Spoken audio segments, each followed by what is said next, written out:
Haleluya, puji Tuhan. Salam sejahtera bagi kita semua.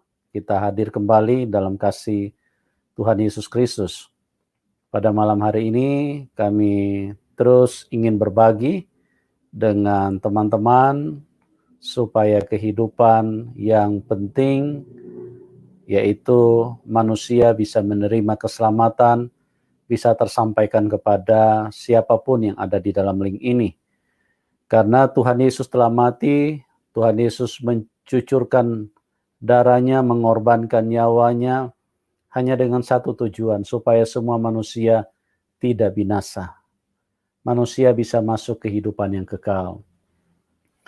Nah, sungguh alangkah berdosanya kami jika kasih Tuhan, kebaikan Tuhan, yang telah ditunjukkan, yang telah dinyatakan lewat apa yang telah Tuhan kerjakan di atas kayu salib itu tidak disampaikan kepada teman-teman, tidak dibagikan, tidak diceritakan, dan kami adalah orang yang paling berdosa, karena kami sudah tahu bagaimana keselamatan yang diperjuangkan oleh Tuhan, diperjuangkan dengan merebutnya dari tangan setan.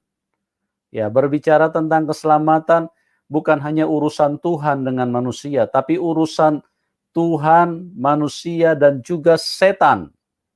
Karena di situ ada pribadi yang selama ini tidak diketahui oleh manusia. Manusia berpikir keselamatan hanya urusan antara Tuhan dan manusia. Kalau hanya antara Tuhan dan manusia, Tuhan Yesus tidak perlu mati di kayu salib. Ya, sebab pengampunan telah diberikan oleh Tuhan. Bahkan selagi kita masih berdosa, Tuhan sudah ampuni kita. Tuhan pernah berkata waktu di Bukit Golgota, Tuhan berkata, ampunilah mereka, karena mereka tidak tahu apa yang mereka perbuat. Selagi kita masih sangat istilahnya durhaka, kita masih sangat, kehidupan kita sangat kotor, kehidupan yang sangat durhaka kepada Tuhan. Tuhan sudah menyediakan pengampunan. Tuhan bilang ampunilah mereka, sebab mereka tidak tahu apa yang mereka perbuat. Nah, di sini yang saya mau beritahu bahwa pengampunan, berbicara keselamatan, itu melibatkan 3 unsur. Melibatkan 3 pribadi, yaitu manusia, dan setan, dan Tuhan sendiri.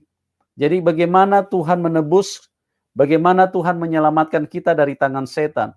Itu sebabnya Tuhan mengerjakannya dengan mengorbankan dirinya. Seharusnya setan mau membunuh kita. Karena upah dosa adalah maut. Upah dosa adalah kematian. Semua manusia yang berbuat dosa akan dibunuh oleh setan.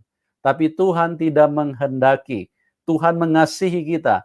Tuhan mengasihi semua manusia. Tuhan datang menggantikan kita.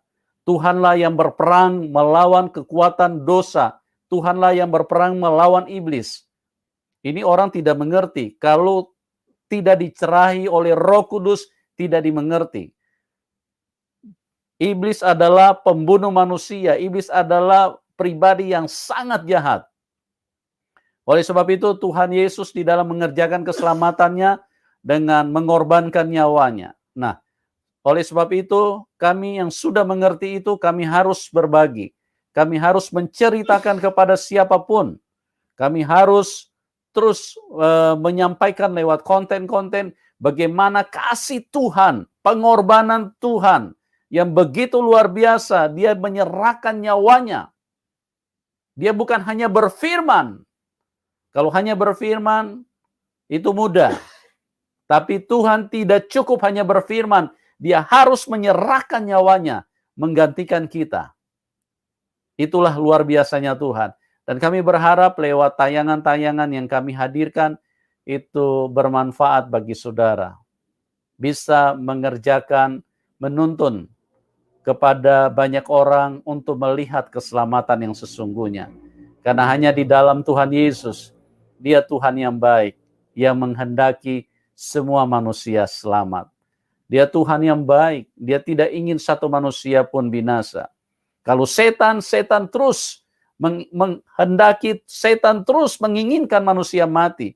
Yohanes 8 ayat 44. Iblis adalah pembunuh manusia sejak semula. Makanya di dalam hati manusia dipenuhi dengan kebencian, iri hati, yang selalu menginginkan kematian orang lain, yang selalu menginginkan darahnya halal, tumpahkan darahnya halal. Cuma atas dasar emosional, atas dasar pemahaman-pemahaman sepihak, pemahaman-pemahaman yang dibodohi oleh setan. Maka setan mengajarkan untuk manusia saling membunuh. Itu memang naluri setan, itu memang kebiadaban setan. Setan itu adalah pribadi yang sangat jahat.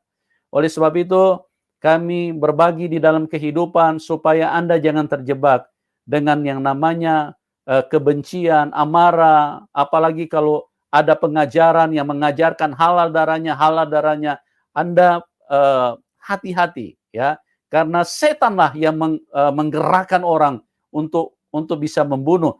Naluri manusia, nurani manusia diciptakan Tuhan dengan nurani yang baik, penuh dengan belas kasihan. Tapi sejak lahir di dalam dunia, manusia punya perasaan dirusak sama setan. Itu sebabnya Tuhan Yesus harus datang menjadi manusia untuk merubah perasaan itu, merubah pikiran hati nurani manusia, supaya dikembalikan kepada kasih karunia, dikembalikan kepada kasih Tuhan. Nah, orang yang berjumpa dengan Tuhan, hidupnya dipenuhi dengan kasih, dipenuhi dengan pengampunan. Itulah sebabnya gereja sekalipun dibakar, tetap saja mengampuni. Sekalipun dianiaya, tetap saja mengampuni. Karena apa? Bukan karena gereja baik, bukan karena kami baik, tapi karena Tuhan Yesus baik. Tuhan Yesus mengubahkan hati nurani kami, perasaan yang terdapat di dalam Tuhan, ditransformasikan, diimpartasikan di dalam kita. Pada malam hari ini teman-teman, kita kembali akan diberkati oleh sebuah kesaksian yang luar biasa, di mana kehidupan narasumber adalah kehidupan yang tadinya dengan iman yang antikris, dengan doktrin yang berlawanan dengan apa yang ada di dalam Alkitab, yaitu doktrin yang bagaimana doktrin yang tidak beriman, tidak percaya kepada ketuhanan Yesus Kristus. Nah, bagaimana Tuhan Yesus hadir di dalam kehidupannya? Ya, beliau bukan saja hanya seorang yang berbeda iman, tapi beliau juga seorang yang sangat kuat di dalam keagamaan, sangat kuat di dalam keimanannya yang sebelumnya, karena beliau keluarga besar ustadz, beliau keluarga besar ya, ulama, keluarga besar kiai. Nah, bagaimana sampai beliau bisa meninggalkan imannya yang lama dan kemudian bisa mempercayai Tuhan Yesus. Nah, kita akan ikuti kesaksiannya, bagaimana kuasa Tuhan bekerja, bagaimana kasih Tuhan menjamah kehidupannya, bagaimana kasih Tuhan bisa mengubahkan kehidupannya. Kita akan sapa narasumber kita, dan beliau akan menyaksikan kepada kita semua. Selamat malam Mbak Hani. Shalom Bapak, selamat malam. Haleluya. Apa kabar? Puji Tuhan Bapak, baik. Ya. Terima kasih Mbak Hani sudah hadir pada malam hari ini. Banyak teman-teman yang merindu untuk mendengarkan bagaimana ceritanya seorang yang tadinya dari iman yang berlatar belakang antikris atau orang yang tidak beriman kepada Tuhan Yesus, terus kemudian satu ketika memutuskan untuk percaya kepada Tuhan Yesus. Nah, mungkin mulai dari awal, dari latar belakang dulu. Mbak Hani ya, bisa Bapak ceritakan kepada kita bagaimana dulu kehidupan di dalam agama yang sebelumnya, dan doktrin-doktrin apa saja yang Mbak Hani terima, yang Mbak Hani percaya pada waktu itu. Silakan Mbak. Ya, terima kasih Bapak. Sebelumnya terima kasih atas kesempatan ini, Roh Kudus yang menuntun malam ini ya. Terima kasih. Dulu saya dari keluarga Muslim. Saya adalah cucu dari pendiri masjid ya. Semua keluarga saya itu ustadz, dan orang tua saya juga orang aktif di dalam masjid untuk berazan, beriqomah, yang pokoknya aktif di dalam masjid gitu ya. Kakak-kakek saya juga seorang yang terpandang di dalam agama Islam saya gitu. Sampai kita punya tanah aja dihibahkan, diserahkan ke suatu apa yang pembangunan tentang masjid gitu, dan kita dalam keluarga punya, makam sendiri khusus untuk keluarga dari kita gitu, dari keluarga ustadz, dari keluarga yang, keluarga kita yang benar-benar, pendiri masjid gitu. Mungkin kadang orang juga bingung, keturunan ini kok bisa kenal Tuhan Yesus, karena Roh Kudus juga yang menuntun saya. Saya masuk Islam itu di tahun 2009 saya masuk Islam, masuk Kristen. Saya Islam dulu waktu masih Islam, saya itu mungkin, diajarkan untuk mengaji, untuk sholat, untuk mengaji, untuk mendekat Al-Quran gitu, untuk membaca Al-Quran, diteter dulu waktu di masjid. Kalau sore itu harus ke masjid, harus ngaji gitu ya. Harus sore malamnya sebelum belajar juga harus ngaji dulu. Pokoknya harus ke agama dulu gitu.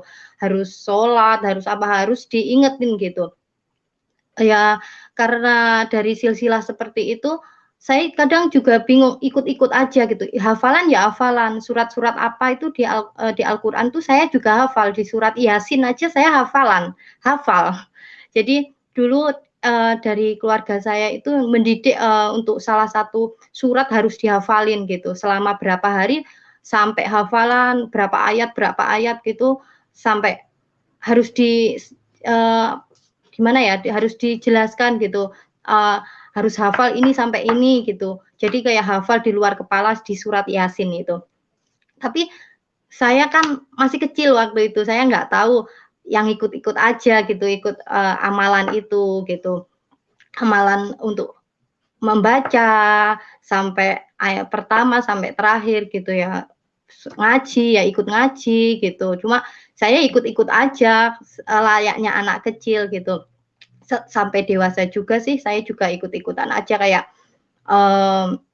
soalnya saya kan nggak tahu di Al-Quran itu kan bahasanya Arab gitu ya, sedangkan saya kan orang Jawa, orang bahasa Indonesia, ya ikut aja ya, saat puji-pujian, saat apa ya namanya, tibaan kalau orang Jawa, kalau orang Muslim tibaan itu ya ikut aja, nyanyi-nyanyi gitu, tapi secara Muslim juga sih.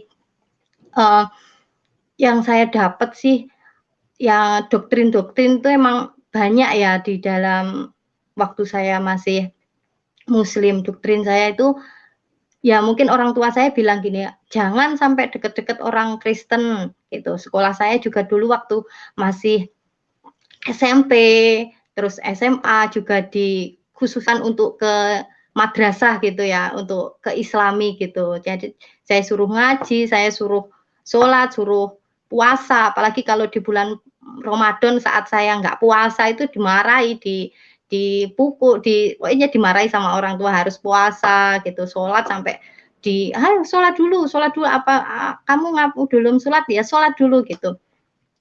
Akhirnya saya mengikuti aja arahan orang tua, tapi saya kan nggak pernah tanya, nggak pernah dijelasin juga, mungkin dalam ngaji cuma diajarin Iqra, diajarin baca Al-Quran, buat hafalan-hafalan aja gitu. Cuma namanya nggak tahu, nggak dijelaskan juga sih waktu itu. Cuma karena waktu mungkin saya juga waktu itu remaja juga, saya juga kerja, mungkin saya kurang juga beribadah, bisanya cuma sholat, berdoa, baca surat, sholat, baca surat Al-Quran itu, ya itu aja yang saya bisa gitu, saya juga berdoa gitu. Terus doktrin-doktrin selama ini sih yang saya dapat ya waktu saya masih dalam agama yang lama, ya mungkin orang tua saya mengekang gitu, saya berteman dengan seorang Kristen, apalagi masuk dalam gereja, apalagi berjabat tangan gitu, apalagi pokoknya menentang sekali gitu, najis, nggak boleh ikut-ikut, nanti kamu akan terseret katanya, pokoknya nggak boleh dekat-dekat orang Kristen itu gampang menyeret orang gitu. Nanti kalau kita itu agama yang paling benar ya ini, agama ini gitu. Kita harus menjunjung tinggi nabi kita juga gitu. Jadi kita diagung-agungkan waktu hajian pun waktu musim haji gitu ya, ya kayak ya bermegah gitu di saat ada orang yang pulang dari haji itu saat disambut kayak seakan-akan tuh habis gimana ya, habis dari mana dan kita menyucikan, mengkuduskan gitu waktu itu. Jadi orang yang habis haji dari Mekah gitu diagung-agungkan, diraya-rayakan, diharuskan kita tahu minta doanya ke orang itu pasti nanti dijamah. Kalau kita orang habis dari Mekah, habis menjalankan ibadah haji itu pasti nanti dijamah gitu. Pasti doa kita minta apa kayak minta keturunan, minta apa nanti pasti dijamah gitu. Dulu ngertinya sih sebatas itu ya, maksudnya waktu saya masih di agama saya yang lama. Ya mungkin nggak boleh main sama ini, sekolah di madrasah, saya juga nggak mengenal agama Kristen kayak gimana, orang Kristen itu kayak gimana. Waktu saya SMA baru mengenal, baru tahu orang Kristen itu seperti apa gitu loh.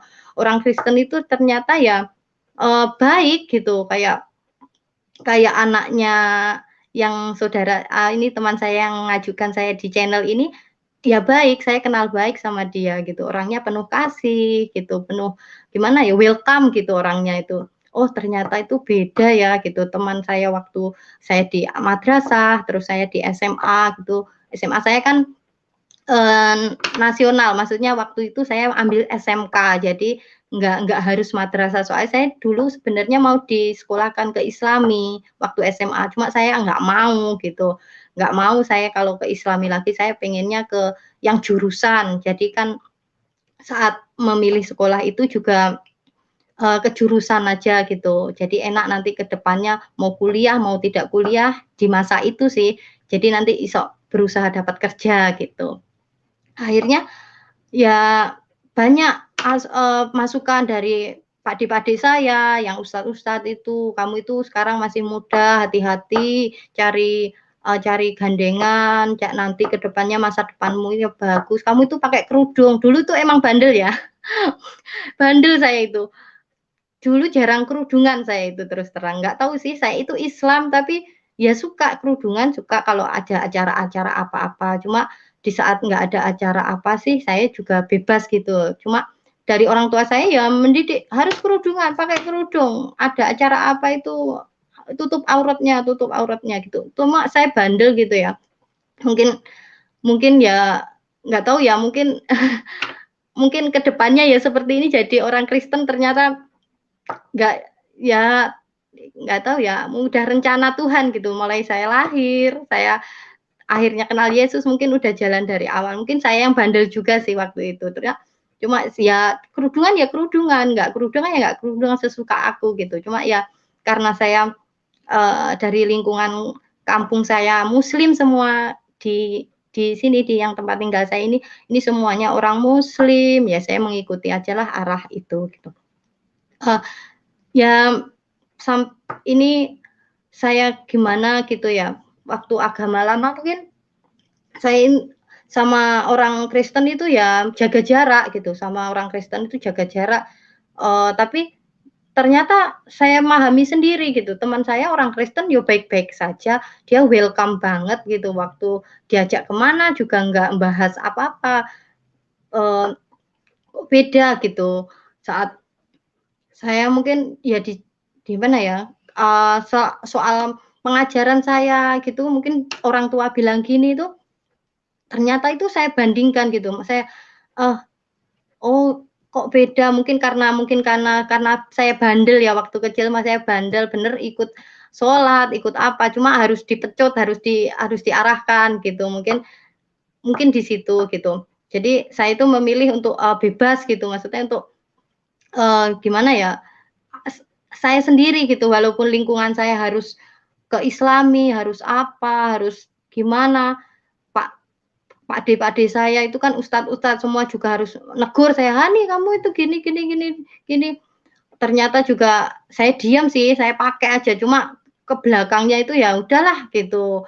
Soalnya saya nggak menemukan gitu saya ikut-ikut aja. Waktu kecil saya diajarin seperti itu, kayak baca Al-Quran, ya baca-baca aja, tapi nggak dijelaskan. Ini apa, yang penting ya abatasa gitu di ikhro'nya ya sampai saya hafalin surat Yasin, ya saya hafalin aja sampai hafal, sampai finish. Nah, cuma nggak tahu maksudnya apa. Yang saya ingat sih, pokoknya kita itu agama paling benar gitu loh. Agama yang paling benar yang diterima nanti ya ini yang terakhir, yang diutus itu Nabi Muhammad gitu loh. Kamu harus menjunjung tinggi Nabi besar kita gitu.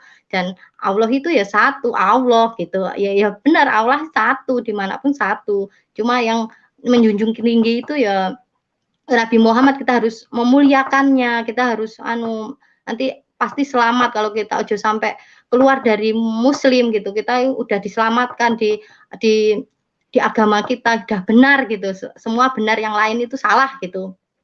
Cuma saya mungkin dari didikan seperti itu, saat saya mengenal, saya bekerja ya, saya lama sudah bekerja, terus saya juga pisah sama orang tua, mungkin saya mandiri ya, berusaha mandiri, soalnya saya beda dengan kakak-kakak saya itu manut-manut gitu. Kalau saya itu ya agak ada berontaknya sedikit ya.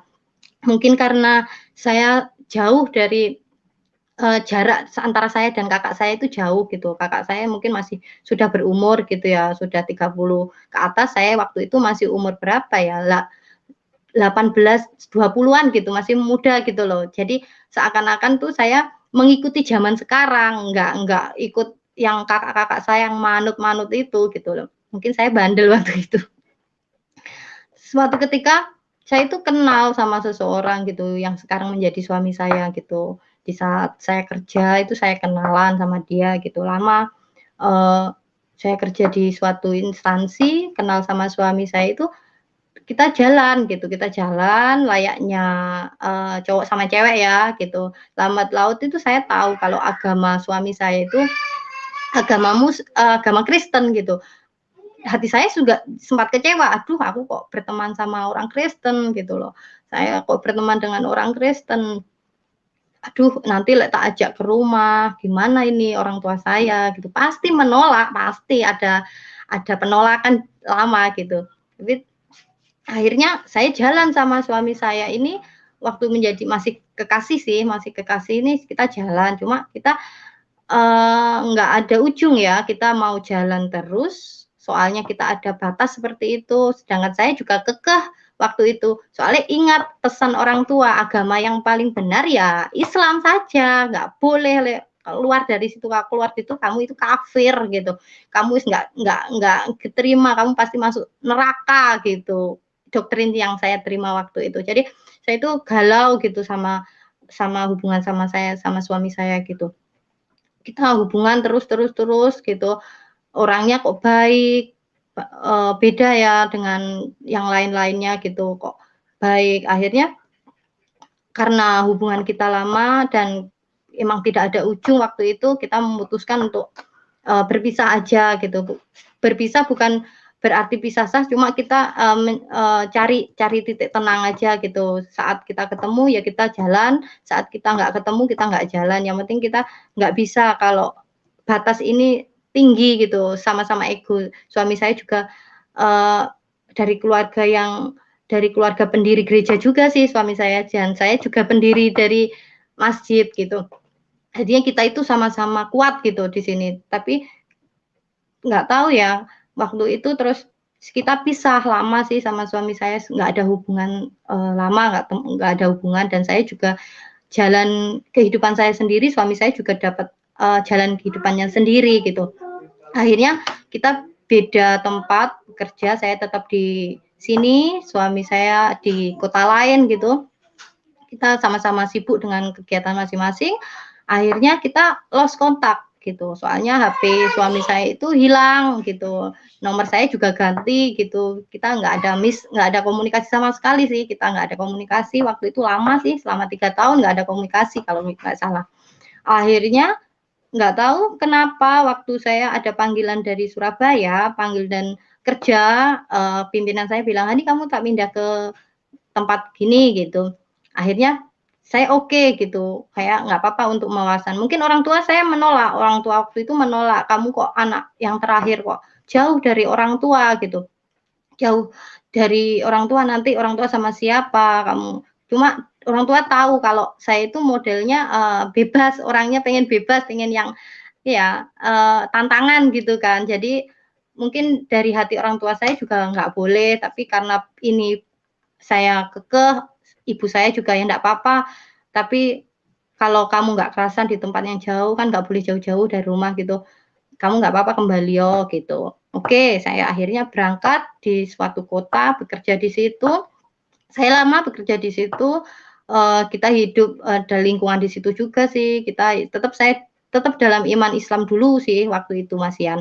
Akhirnya tidak tahu kenapa ada saudara saya itu main di temannya suami saya, gitu loh, temennya suami saya di tempat tinggal dulu saya, gitu. Terus diurus gitu sama saudara saya, sama temennya itu, ternyata kenal saya gitu, kenal kenal Hani gitu. Akhirnya dimintakanlah nomornya, dikasihkan gitu. Nomor saya diminta, dikasih. Ternyata temennya itu memberikan ke suami saya waktu di Surabaya itu. Akhirnya kita ditelepon saya, waktu saya di Surabaya telepon. Saya juga kaget, kan karena kita lama hubungan, mungkin ya sudah nggak asing lagi suara itu gitu yang kita buat telepon. Langsung saya manggil namanya, bener ini, pasti ini aku gitu. Jadi saya, "Ayo kita ketemuan," di Surabaya waktu itu. Akhirnya kita ketemuan, ternyata benar, kita sambung lagi di situ.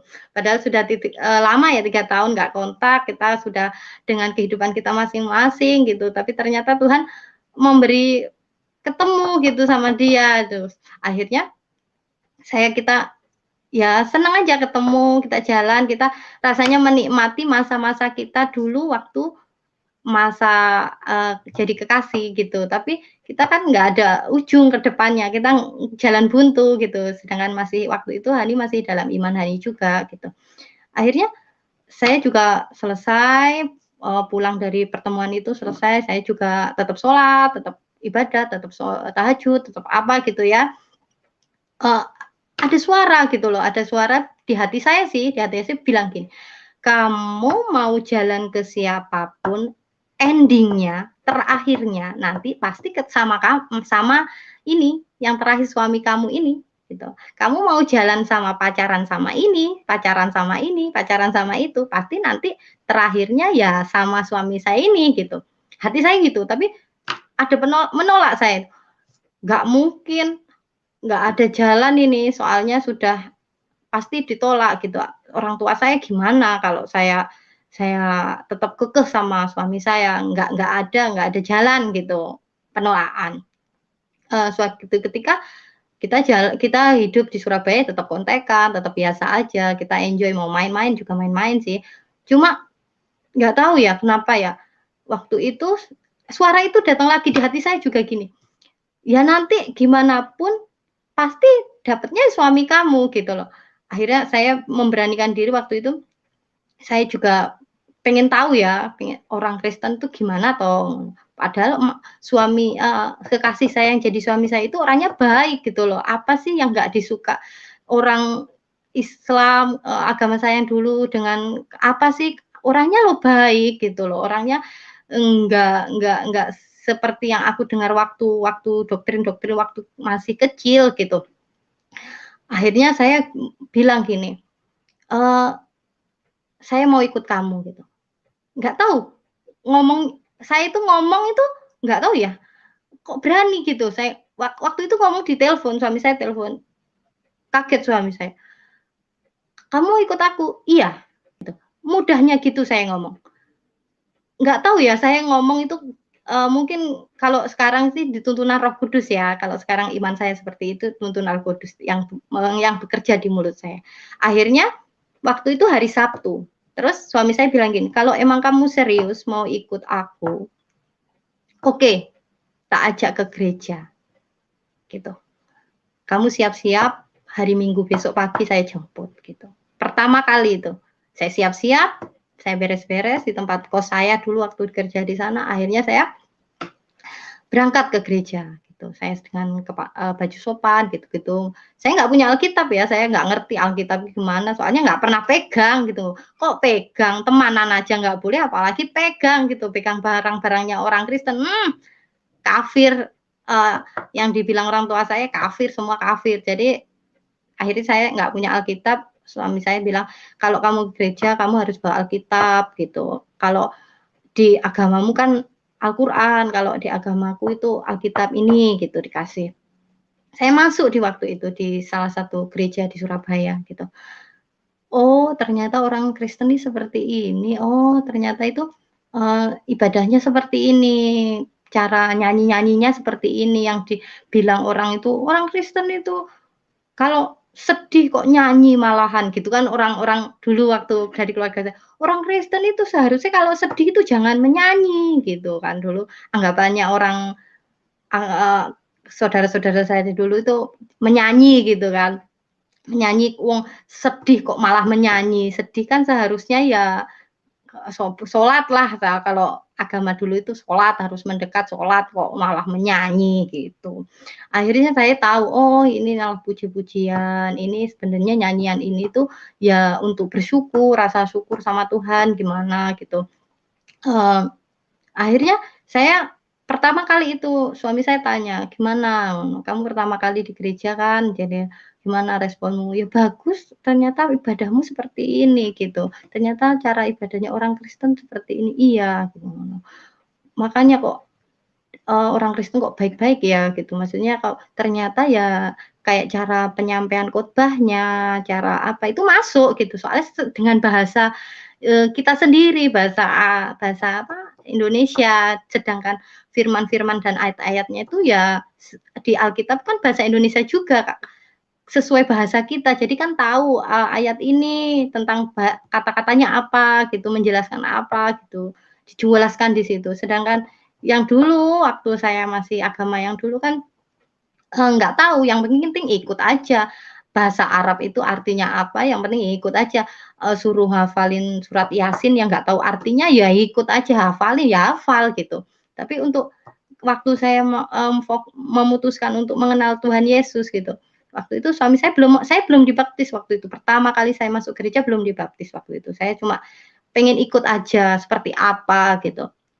Akhirnya saya memutuskan, "Oh ya, besok Minggu lagi ajak saya," gitu. Terus suami saya, "Iya boleh," ngono. Sudah jam iya, maaf. 8. Iya iya, sebentar. Maaf. Akhirnya, eee, minggu keduanya sih bilang gini, "Kamu, saya ajak itu bukan karena maksa loh ya saya," gitu, suami saya. "Enggak, ini saya pengen aja ikut, seneng kok." Kan ada puji-pujian lagu-lagunya yang saya tahu, kata-kata nyajinya, lagunya kan saya ngerti, waktu dulu kan nggak ngerti, kayak bahasa Arab tok gitu, nyanyinya juga secara bahasa Arab saya nggak ngerti. Sekarang kan saya ngerti di gereja itu secara bahasa Indonesia nyanyinya seperti ini gitu loh, bersyukurnya. Akhirnya saya bilang bilang suami saya, "Kamu harus kalau kamu terus-terusan ke gereja, kamu harus dibaptis gitu. Kamu harus menerima Tuhan Yesus. Kamu harus ada sekolahnya dulu untuk teguhan imanmu." "Oke, saya ikut aja," gitu. Saya ikut waktu itu. Saya, "Nggak apa-apa, saya dibaptis." Tapi, "Dibaptisnya di mana?" Saya gitu. "Ya di sini," gitu, di gereja di tempat di Surabaya waktu itu, bukan di tempat saya. Terus saya pikir gini, kalau saya dibaptis otomatis saya sudah resmi masuk, menerima Tuhan Yesus gitu. Tapi di sisi lain juga waktu itu, mmm, doktrin dari keluarga saya pasti menolak, tapi saya bilang gini, "Ini urusan saya dengan yang atas, yang udah menciptakan saya gitu. Apapun itu aku udah ambil risiko, aku sudah mau mengenal, siapa Yesus ya, ternyata orang-orang itu baik, orang-orangnya itu baik gitu, orang-orangnya penuh kasih, nggak sejahat yang saya terima waktu dulu gitu." Akhirnya saya dibaptis juga pun di situ saya terima Tuhan Yesus. Waktu itu saya terima Tuhan Yesus itu, eee, saudara saya ada yang tahu gitu loh, ada yang salah satu tahu. Saya sering sekolah ya, waktu itu masih sekolah sekolah untuk peneguhan iman gitu. Jadi seminggu 2 kali itu saya diteguhkan saya untuk mengikuti sekolahnya itu. Akhirnya saudara saya yang satu kos sama saya itu tahu kalau saya menyimpan Alkitab gitu di tempat kos-kosan saya gitu. Akhirnya saya ditengkari, saya dipukul sampai berdarah, tangan saya itu diremes gitu. Kenapa kok kamu malu-maluin keluarga?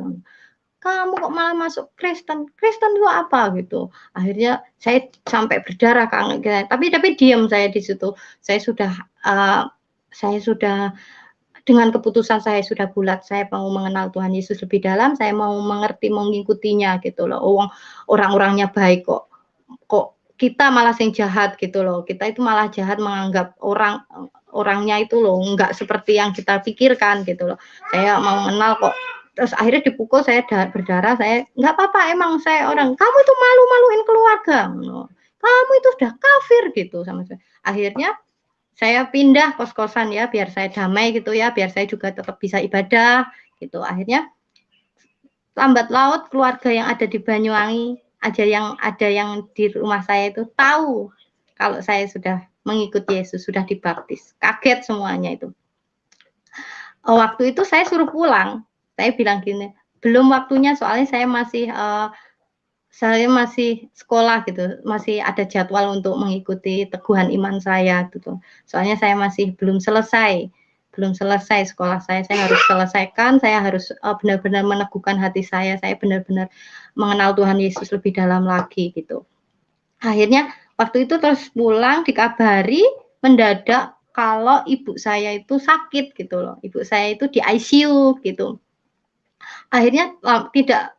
Ya karena saya orang tua ya, kasihan ya, saya izin di kerjaan, izin di gereja juga kalau bahwa saya mau pulang dulu, izin dulu, ada keluarga saya, orang tua saya sakit gitu, sakit keras waktu itu di ICU gitu.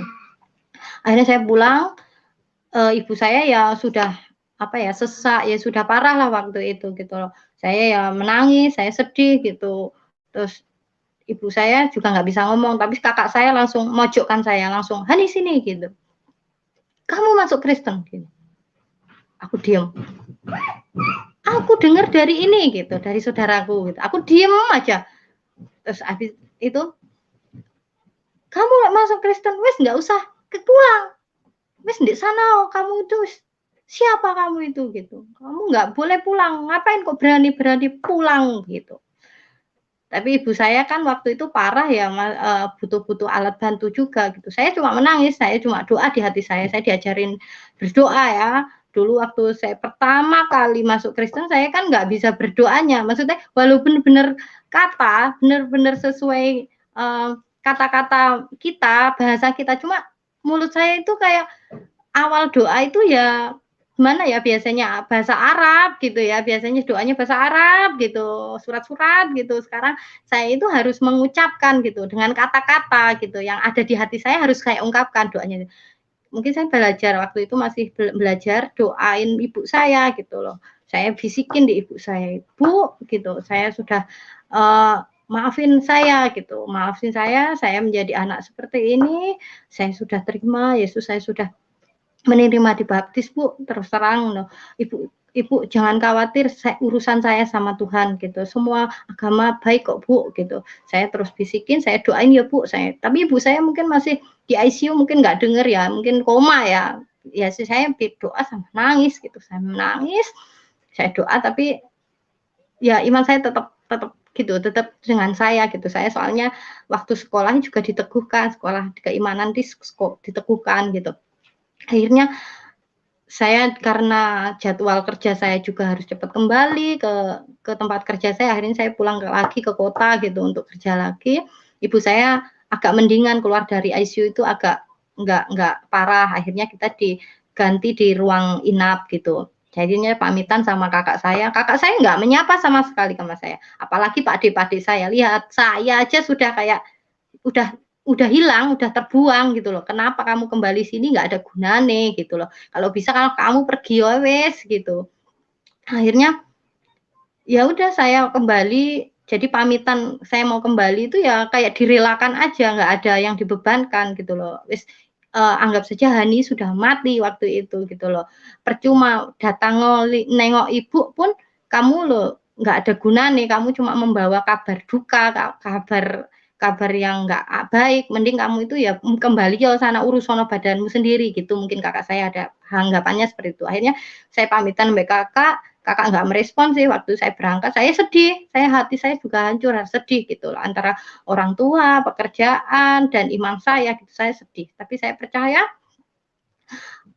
baik semua itu, apa yang aku lakukan ini baik gitu, buat saya baik gitu lah, saya mengerti gitu. Akhirnya saya berangkat ke Surabaya, bekerja lagi di sana, dikabari ibu saya, pokoknya nggak ada gitu, nggak ada, kalau kamu nggak pulang nanti paling nggak ketemu lagi gitu. Akhirnya saya memutuskan waktu itu suami saya bilang gini, wes kamu pulang aja ke Banyuwangi, kamu pulang ke rumahmu, apapun resikonya diterima nggak terima kamu pulang gitu untuk kesempatan terakhir ibu kamu gitu loh. Kamu waktu itu maaf ya saya cerita flashback dulu, bapak saya sudah meninggal waktu itu.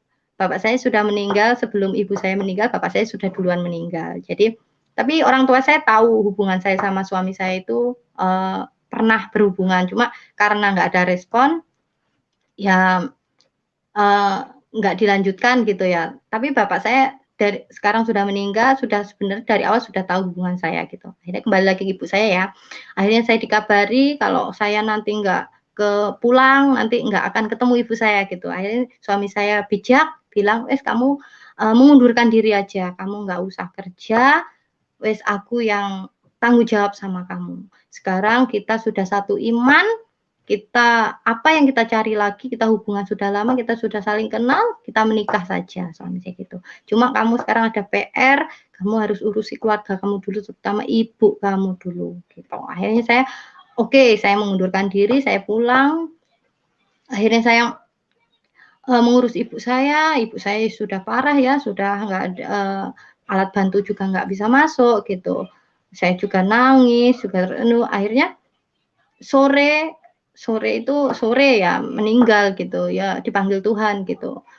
Ya sempat ibu saya mungkin nggak ada kata-kata ya, nggak ada kata-kata yang terakhir buat saya soalnya ke koma gitu. Tapi cuma waktu ibu masih sadar waktu koma itu saya bilang ya, saya menjelaskan gitu. Saya menjelaskan kalau saya sudah mengikut Yesus, saya sudah dibaptis, ibu saya doakan gitu.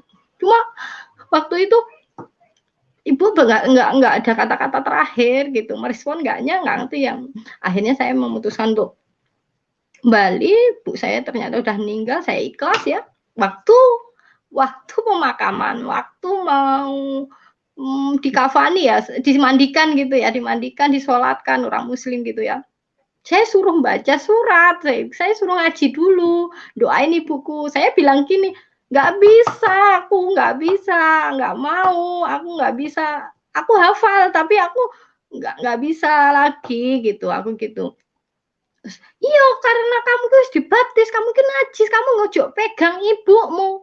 Pak Deku bilang, ojo sampai Hani itu pegang tubuh ibumu, jadi waktu meninggal, waktu menyucikan, waktu mensolatkan, waktu ganti kafan itu saya nggak pegang, nggak boleh pegang. Saya didorong-dorong, nggak boleh, jangan sampai kalau dipegang saya itu kafir, nggak suci lagi, najis ibu saya, mayatnya itu najis kalau. Padahal saya anaknya gitu loh. Saya didorong gitu. Saya nggak megang, nggak sempat ngerawat ibu saya terakhir kali ya, memandikan gitu. Akhirnya itu yang membuat saya sampai sekarang ya ingat gitu ya, sedih saat terakhir di saat saya pengen balas ibu saya sebelum dimakamkan, ternyata ada yang menolak gitu, pade-pade ustadz saya gitu menolak bahwa najis nanti kalau kamu udah wis dibaptis, kamu sudah beda dengan kita kok pegang-pegang gitu. Akhirnya saya berdoa di situ, saya nangis sendiri berdoa, dan orang-orang memastikan kalau saya nggak ngeyel megang ibu saya, tapi saya berdoa di situ, berdoa ya sudah, kalau saya nggak boleh pegang nggak apa-apa, saya doa saja. Tuhan tahu apa isi hati saya waktu itu. Akhirnya saya nggak pegang sampai di pemakaman, saya nggak boleh ikut gitu. Nggak boleh ikut, saya diam di tempat rumah saya, rumah duka ya, diam di situ, saya doa. Ya saudara-saudara cuma memandang, saudara-saudara di situ cuma memandang, yo sing sabar, yang sabar, cuma bilang gitu. Cuma hati saya bergumul di situ. Tapi saya ikhlas, ibu sudah damai, saya sudah pamitan waktu saya sudah memberitahu jalan Tuhan, memang ya jalan Tuhan sudah seperti ini, saya ikhlas gitu. Akhirnya suami saya telepon, saya bilangin kalau ibu sudah dipanggil gitu.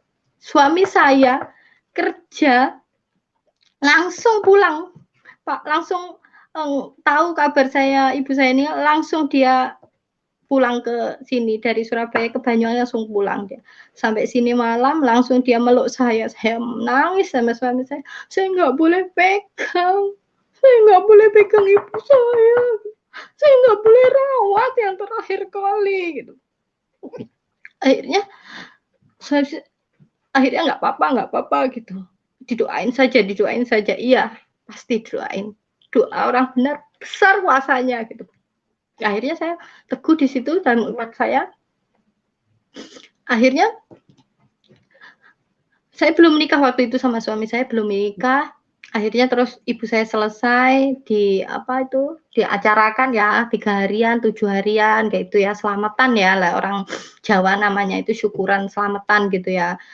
Waktu itu kakak saya ini nggak percaya kalau saya sudah dibaptis gitu. Waktu kakak saya, mosok Hani bener-bener dibaptis gitu.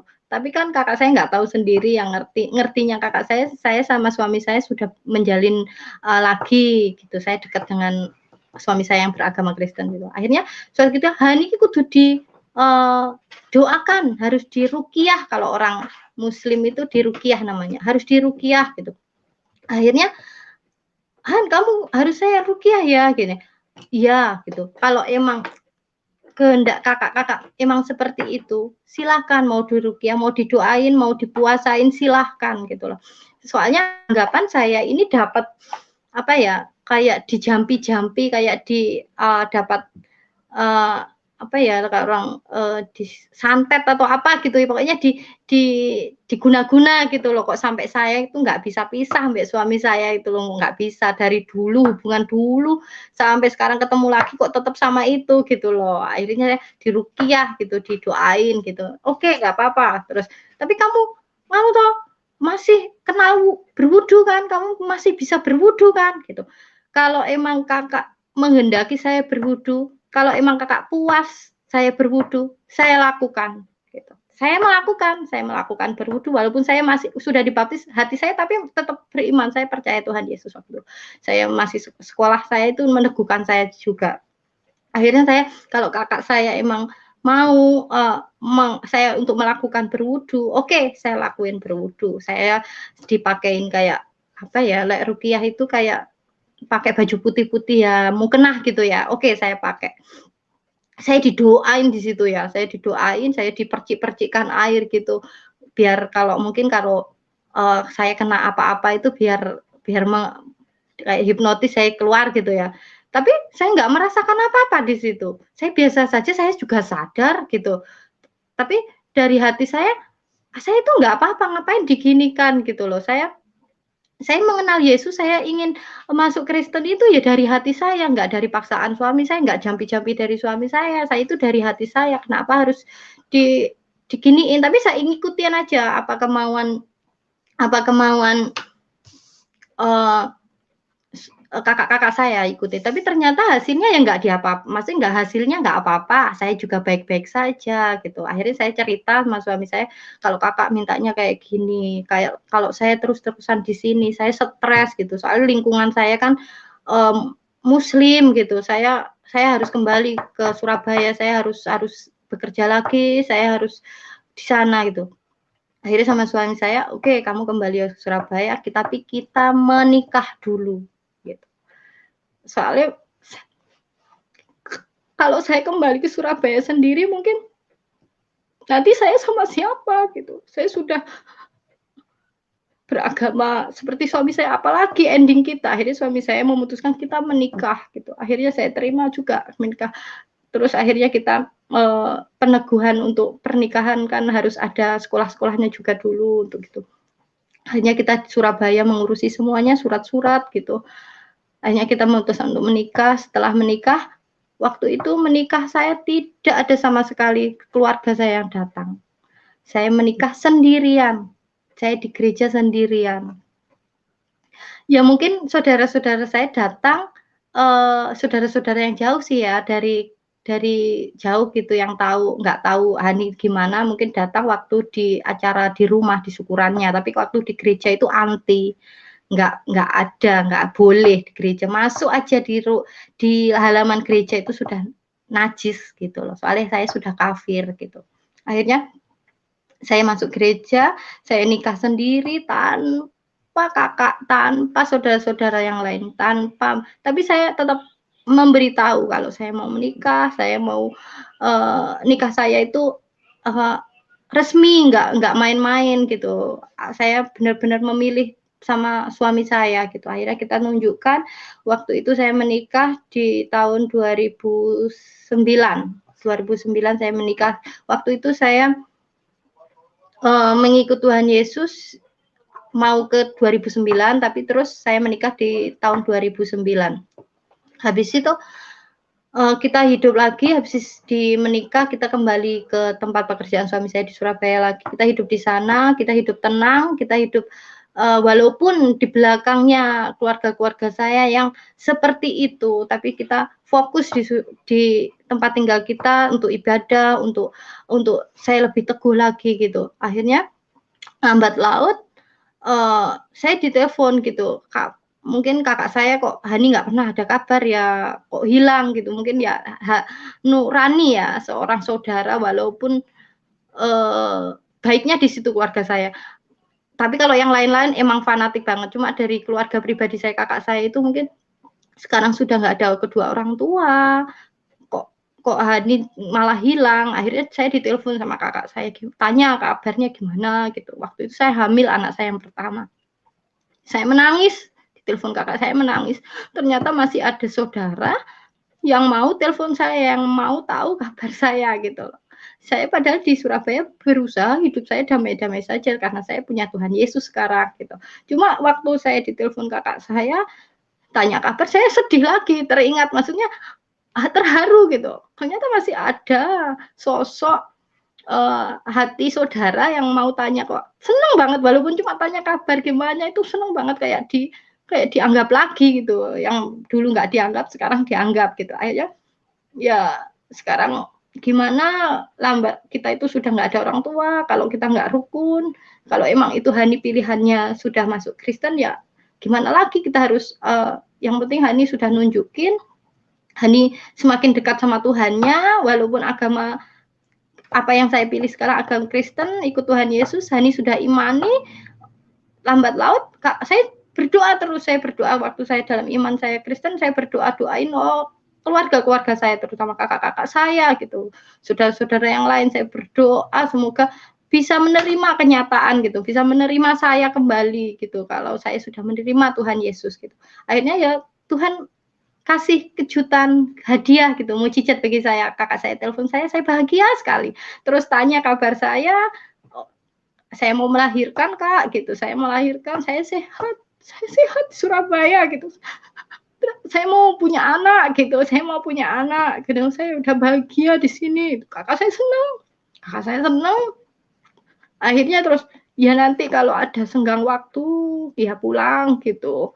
Cuma waktu itu kan ya mau pulang gimana ya, sudah kayak sudah hilang kan, sudah keluar dari rumah gitu ya, mau pulang itu gimana. Terus Tuhan itu gini sama suami, ayo kita pulang aja gitu.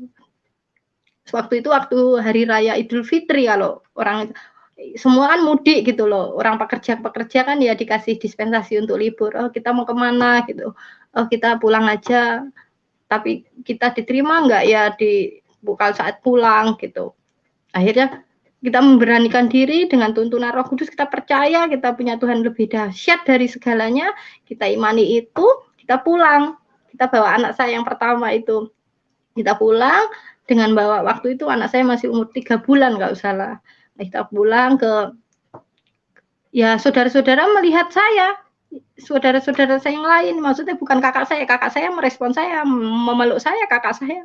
Walaupun kakak saya juga menolak waktu itu, sampai mungkin hati seorang saudara ya, dan doa saya juga dijamah oleh Tuhan Yesus. Sudah hati saya gerakkan untuk saudara-saudara saya gitu. Saudara saya menerima waktu itu, saudara yang paman-paman saya itu menolak keras, kan soalnya ustadz-ustadz semua ya. Cuma dari kakak saya sendiri pribadi sudah berusaha legowo, sudah berusaha menerima kalau saya itu seperti ini. Akhirnya kita pulang, bawa anak saya juga dipeluk, saya juga dipeluk, sudah kita damai gitu, kita damai, kita nggak mau sama siapa, nggak mau dengerin siapa, yang penting saya sama kakak saya. Terus lambat laut kita baik, kita kembali ke Surabaya, kita hubungan baik, kita tetap telepon-teleponan, walaupun sama paman-paman saya ya tetap nggak baik ya. Akhirnya saya baik sama kakak-kakak saya. Sudah, aku nggak mikirin yang lain, yang penting saudara saya sekandung aja sudah nerima, itu sudah begitu wow gitu, begitu mujizat Tuhan gitu. Akhirnya saya nggak pedulikan yang lain, saya doain terus, saya berdoa di situ.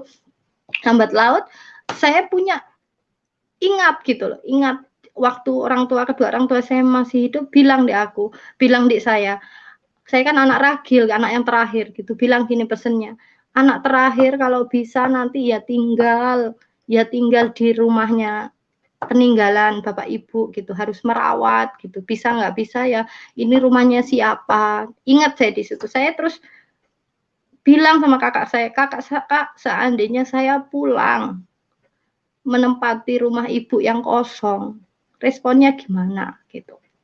Akhirnya bapak ibu saya, kakak saya, ya enggak apa-apa kalau memang kamu mau tinggal di situ, tapi ya keadaannya seperti ini gitu. Kamu mampu enggak? Terus akhirnya saya konsul sama suami saya, dari hati yang lubuk paling dalam emang saya pengen kembali gitu. Maksudnya kembali di tempat peninggalan saya gitu. Soalnya saya ingat saya enggak terakhir ibu saya meninggal, saya enggak menemani gitu. Ini mungkin balasan saya harus menepati janjinya omongannya dulu waktu saya masih muda gitu. Akhirnya suami saya legowo, oke, minta kerjaan dipindah, akhirnya kita pindah di Banyuwangi, dan saya juga mempersiapkan rumah ibu peninggalan saya untuk layak dipakai, untuk layak ditinggali, soalnya saya bawa baby gitu. Sudah besar sih anak saya, sudah 4 tahun waktu itu. Akhirnya kita tinggal di situ, banyak penolakan. Rumah saya sampai di batu itu, pintu saya sampai rusak sama keluarga-keluarga paman-paman saya itu, dilempari batu-batu gitu, sampai setiap lewat di rumah saya itu meludah gitu loh. Apalagi saya lewat papasan, sudah meludah gitu loh. Najis, sudah kafir soalnya gitu loh. Dulu ditentang banget sampai paman pakde saya itu. Suatu ketika saya tetap berdoa di situ. Saya tetap berdoa di tempat tinggal saya ini, tapi saya tetap juga di gereja. Saya juga tetap beriman di dalam Kristus Yesus, tetap saya berdoa. Akhirnya paman saya yang biasa meludah, biasanya najis, melempar batu, Tuhan memberi kemenangan di saya. Tuhan membuat musuh-musuh saya bertekuk lutut. Dengan apa? Yang biasanya melempar batu kena stroke, yang meludah kena sakit lambung yang parah gitu, yang nggak bisa bangun gitu. Tuhan di situ begitu ajaib ya. Saya tetap bergumul di situ. Suami saya juga tetap sesuai talentanya, dia memberkati orang, dia kan di pelayanan medis ya. Suami saya di situ juga berusaha untuk menjadi berkat melalui talentanya. Ada yang mau periksa kesehatan atau apa gitu, suami saya tetap merespon, tetap membuka pintu. Tapi kadang ada orang yang nggak mau menerima saya, suami saya dalam keadaan seperti itu. Tapi kita tetap yakin dan percaya itu Tuhan Yesus bekerja semua. Akhirnya paman saya yang sakit stroke, Tuhan panggil, akhirnya meninggal. Terus Pak D saya yang ustadz gitu yang sakit juga Tuhan panggil gitu. Dengan satu-satu ternyata Tuhan punya cara ya, nggak tahu ya. Ya kita nggak doain sebenarnya kita itu loh, nggak mau ada yang sakit, nggak mau ada yang kena apa-apa, cuma nggak tahu ya. Ya Tuhan, jalan Tuhan sendiri gitu. Saat kita benar-benar berdoa, saat kita berserah di dalam lingkungan Muslim. Saya tinggal di lingkungan Muslim sampai sekarang. Soalnya saya dari awal satu pesan orang tua saya jaga. Yang kedua, saya punya Tuhan Yesus. Yang ketiga, visi dan misi saya jadi lilin terang. Jadi berkat semua orang, walaupun diterima tidak diterima melalui talenta suami saya ataupun saya sendiri, saya tetap pengen jadi lilin terang gitu. Sampai sekarang pergumulan itu. Akhirnya saya nggak peduli ya, hubungan saya sama kakak saudara saya yang lain sudah baik, membaik. Paman saya juga satu ada yang meninggal dipanggil Tuhan, saya tetap ya yang melarang saya nggak boleh pegang orang tua saya waktu meninggal itu ya sudah meninggal, tapi kita harus memaafkan gitulah, kita harus memaafkan gitu. Kalau kita pengen diampuni sama Tuhan, kita harus memaafkan orang, kita harus memaafkan gitu loh. Akhirnya saya berusaha di situ memaafkan penuh kasih. Akhirnya saya sampai sekarang Tuhan Yesus pakai saya gitu, puji Tuhan saya walaupun dengan seperti ini keterbatasan saya, Tuhan Yesus sungguh ajaib memakai saya untuk dalam pelayanan di gereja, walaupun di dalam lingkungan Muslim sekarang sampai kakak saudara-saudara walaupun pendiri masjid, rumah saya dari masjid mungkin cuma 100 meter rumah saya ini. Tapi ya kita toleransi ya dulu sih tolak banget diludahi rumah saya gitu. Tapi sekarang mungkin semua itu karena kasih kemuliaan Tuhan ya bagi kita ya, karena kita anak-anaknya yang tetap teguh, tetap memikul salib karena Yesus ya. Akhirnya kita semua digerakkan sama Tuhan dengan kebaikan semua. Suami saya pekerjaannya lancar, puji Tuhan, dan saya juga sekarang berusaha untuk melayani, diajari untuk melayani oleh mentor-mentor saya. Saya semakin diteguhkan, saya semakin bertumbuh di dalam Kristus. Saya sangat berterima kasih, saya sudah kenal Yesus yang begitu ajaib dan luar biasa, sungguh hebat. Dalam setiap permasalahan dari awal sampai saya akhir, Tuhan itu begitu memberi sesuatu yang indah, walaupun nggak sempurna, walaupun banyak suka dan duka, tapi tetap hati saya tetap damai gitu kalau bersama Yesus. Pokoknya Yesus itu luar biasa bagi saya. Terima kasih atas kesaksian saya. Semoga bisa menjadi berkat Bapak Ibu. Terima kasih. Iya, haleluya, luar biasa. Bagaimana sebuah perjalanan hidup dari orang yang tidak mengenal Tuhan Yesus bisa mengalami kasih kuasa Tuhan. Dia Tuhan yang baik, Tuhan Yesus Tuhan yang mengasihi semua manusia, menginginkan supaya tidak ada satupun yang binasa. Dan firman Tuhan yang luar biasa yaitu Matius 11 ayat 28, marilah kamu yang letih lesu dan berbeban berat, karena aku akan memberikan kelegaan kepadamu. Dari sini kita bisa mengenal bahwa ini adalah firman Tuhan. Kenapa? Karena dia Tuhan semua kelompok, dia Tuhan semua manusia. Kalau seandainya saja firman-Nya berkata, marilah kamu orang-orang Kristen. Saya ulangi, kalau seandainya firman Tuhan Yesus mengatakan, marilah kamu orang-orang Kristen, maka saya tidak mau percaya Tuhan yang begitu. Karena dia Tuhan satu kelompok. Dia Tuhan satu kepercayaan, dia Tuhan satu agama. Tapi di sini kita melihat Tuhan berkata, marilah kamu yang letih lesu dan berbeban berat. Di situ membuktikan bahwa dia adalah Tuhan semua manusia. Dia tidak pilih-pilih. Dan juga penyakit, beban, ataupun kesulitan, dia tidak pilih-pilih. Dia tidak katakan, marilah kamu yang bebannya cuma kecil. Karena aku bisa menolong kalau hanya beban kecil. Tapi dia berkata, marilah kamu semua yang letih, lesu, dan berbeban berat. Seburuk apapun keadaanmu, separah apapun keadaanmu, seberat apapun, Dia Tuhan yang benar.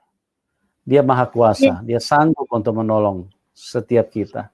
Dia mampu untuk mengatasi semua beban kesulitan hidup kita. Oleh sebab itu, dengan mutlak firman-Nya, dengan begitu sempurna firman-Nya, marilah kamu yang letih lesu dan berbeban berat, aku akan memberikan kelegaan kepadamu.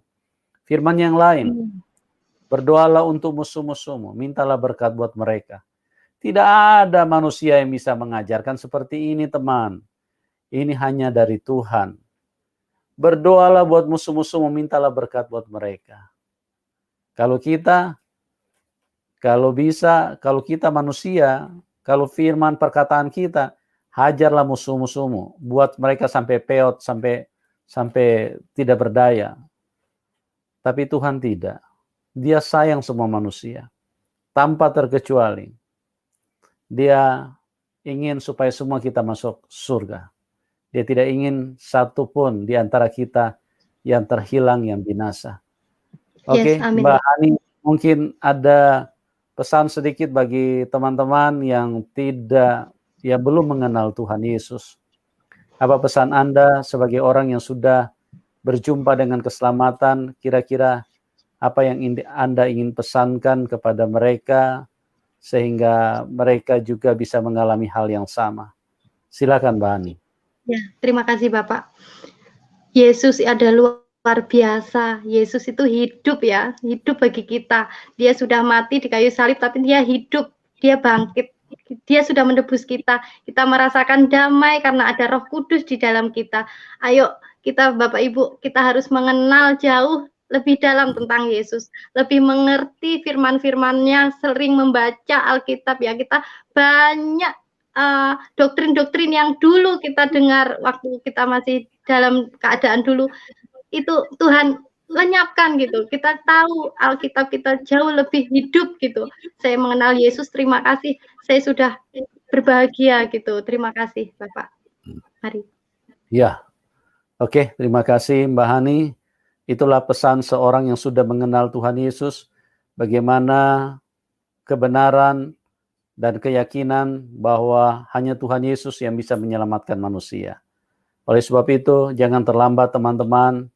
Kami mengasihi siapapun Anda. Tuhan Yesus mengasihi siapapun Anda. Jangan sampai terlambat. Ingat, selama kita hidup di dunia, inilah kesempatan kita untuk bertobat. Inilah kesempatan kita untuk mencari Tuhan, mengenal Tuhan dan menerimanya. Jangan terlambat. Kalau kita sudah mati, tidak ada kesempatan lagi untuk bertobat. Tidak ada kesempatan lagi untuk memilih Tuhan yang benar. Selama kita masih di dalam dunia, pergunakanlah waktu yang ada. Jangan kita sia-siakan. Karena berbicara keselamatan itu berbicara pribadi. Sifatnya pribadi, personal. Keselamatan, istri tidak menanggung keselamatan suaminya. Anak tidak menanggung keselamatan orang tuanya. Masing-masing dewe-dewe. Sendiri-sendiri. Ya. Sendiri-sendiri kita akan bertanggung jawab terhadap iman kita.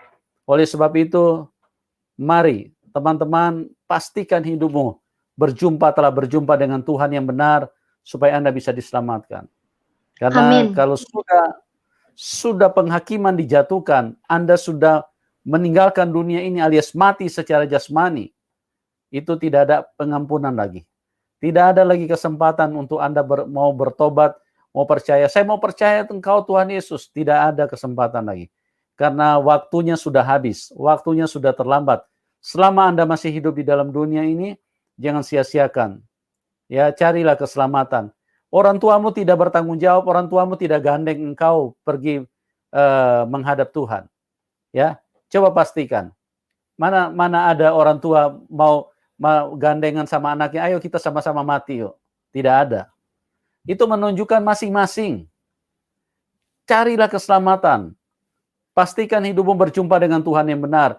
Hanya Tuhan yang benar yang mengasihi kita. Hanya Tuhan yang benar yang bisa menyelamatkan kita. Di dalam dunia ini ada dua kekuatan. Kekuatan iblis, kekuatan si jahat. Kekuatan iblis dan kekuatan Tuhan. Iblis si jahat. Dia menghendaki manusia semua mati binasa. Masuk dalam penghukuman. Tapi dia Tuhan Yesus. Dia adalah Tuhan yang baik yang menginginkan semua manusia hidup.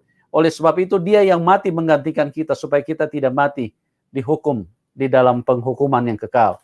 Ya, sekali lagi, Tuhan Yesus menyelamatkan kita dari tangan setan. Karena setan tidak mau melepaskan kita, setan mau mengikat kita, setan mau kita dihukum.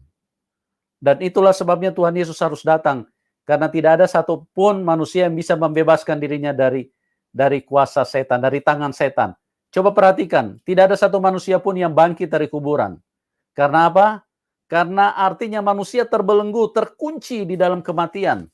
Terkunci, tidak bisa keluar di situ. Itulah jahatnya setan. Tapi bagi Anda yang percaya kepada Tuhan Yesus, di dalam Tuhan Yesus ada kebangkitan. Dan Tuhan Yesus adalah contoh yang sempurna. Dia bukan hanya berbicara bahwa di dalam dia ada kebangkitan, tapi dia buktikan 2000 tahun yang lalu, kuburan jebol. Kuburan tidak bisa menahan dia.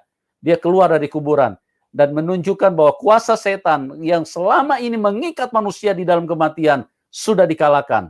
Dan kita yang percaya kepada Tuhan Yesus beroleh kehidupan yang kekal. Terima kasih Mbak Hani buat kesaksian yang luar biasa. Doa kami buat Anda semua, dan silakan bagi Anda yang mau mendukung narasumber, nanti bisa menemukan di layar deskripsi nomor rekening narasumber. Oke, doa kami buat Anda semua, Tuhan Yesus memberkati, Tuhan Yesus mengasihi kita semua, dan sampai berjumpa di program selanjutnya. Salam kemenangan buat kita semua.